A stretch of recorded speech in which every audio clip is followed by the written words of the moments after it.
Você deve concordar comigo que diversos fatores vão influenciar no tipo de armazenamento que uma empresa vai escolher. E também deve concordar comigo que cada empresa vai usar um tipo de armazenamento apropriado para o uso que ela faz dos dados.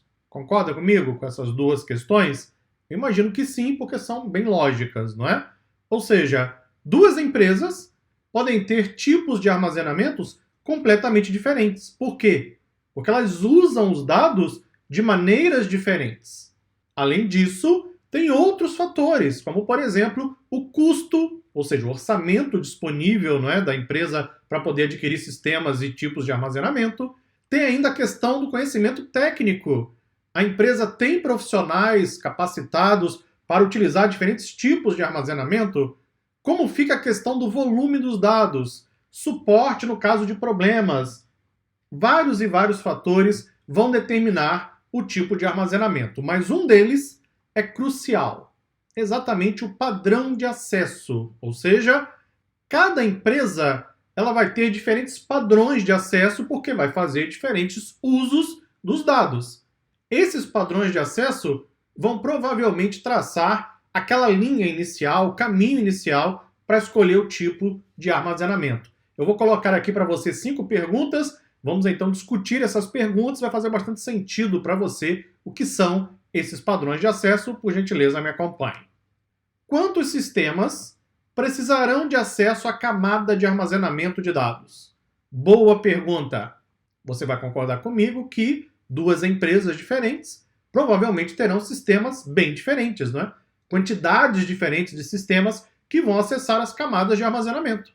Uma empresa grande, não é? Ou seja, uma empresa de grande porte, talvez tenha dezenas ou mesmo centenas de sistemas acessando camadas de armazenamento.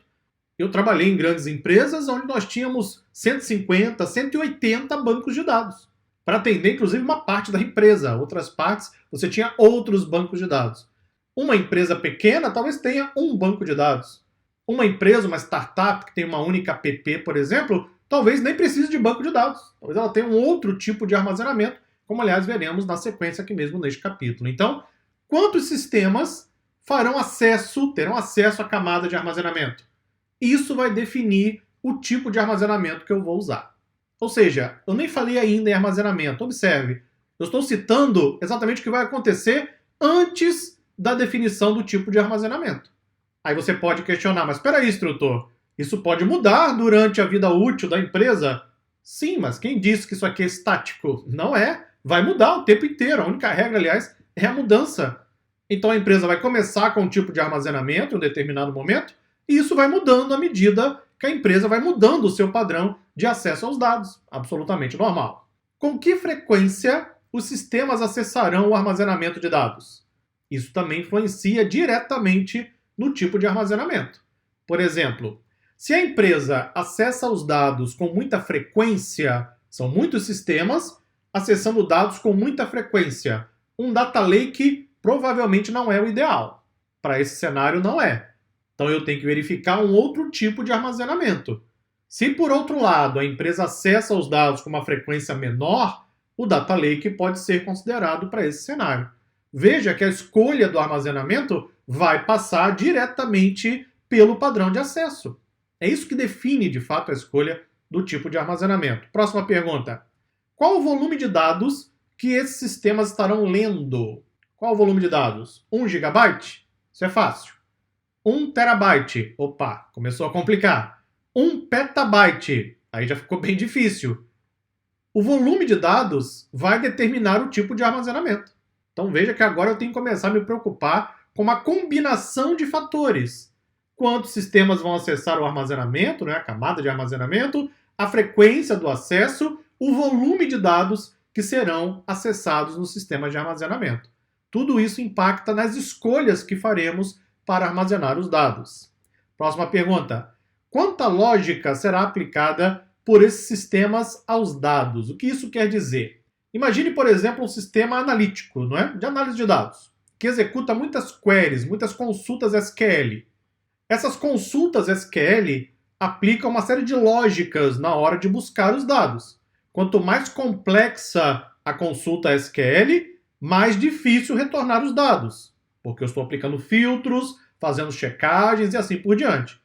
Pois bem, essa quantidade de lógica que vai ser aplicada para poder retornar os dados, isso vai ter um impacto na performance. Então eu tenho que escolher o tipo de armazenamento adequado de acordo com a lógica que eu vou aplicar na hora de consultar os dados. Olha só que interessante, hein? E aí eu tenho várias alternativas. Eu posso já gravar essa lógica, por exemplo, com uma view materializada em um banco de dados relacional. Eu posso utilizar formatos de armazenamento colunar, o que vai facilitar na hora de extrair os dados para leitura.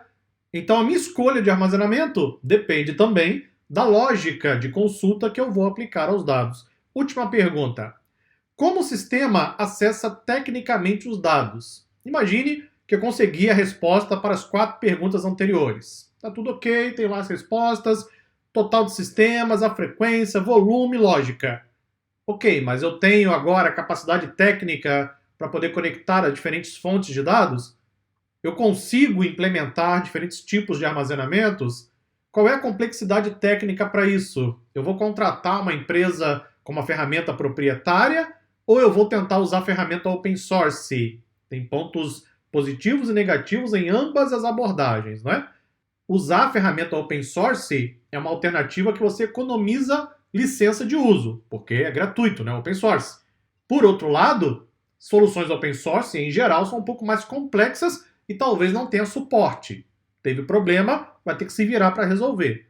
Se eu contrato uma ferramenta proprietária de alguma empresa, eu vou ter um contrato de suporte, eu vou poder recorrer a alguém no caso de algum problema, você vai receber atualizações constantes, não é, lá daquela empresa que produz aquela ferramenta, mas em contrapartida eu vou pagar licença de uso. Tem pontos positivos e negativos em ambas abordagens, vai depender do que a empresa quer para a sua infraestrutura de dados. Então, antes de falar em tipo de armazenamento, vamos começar a falar agora já no próximo vídeo, essas perguntas têm que ser respondidas. Elas serão diferentes de uma empresa para empresa e elas também vão mudar de respostas ao longo do tempo. Uma empresa ela pode ter uma frequência baixa de acesso aos dados em um determinado momento, os dados começam a fazer sucesso, as pessoas percebem o valor em análise de dados, a frequência provavelmente vai aumentar.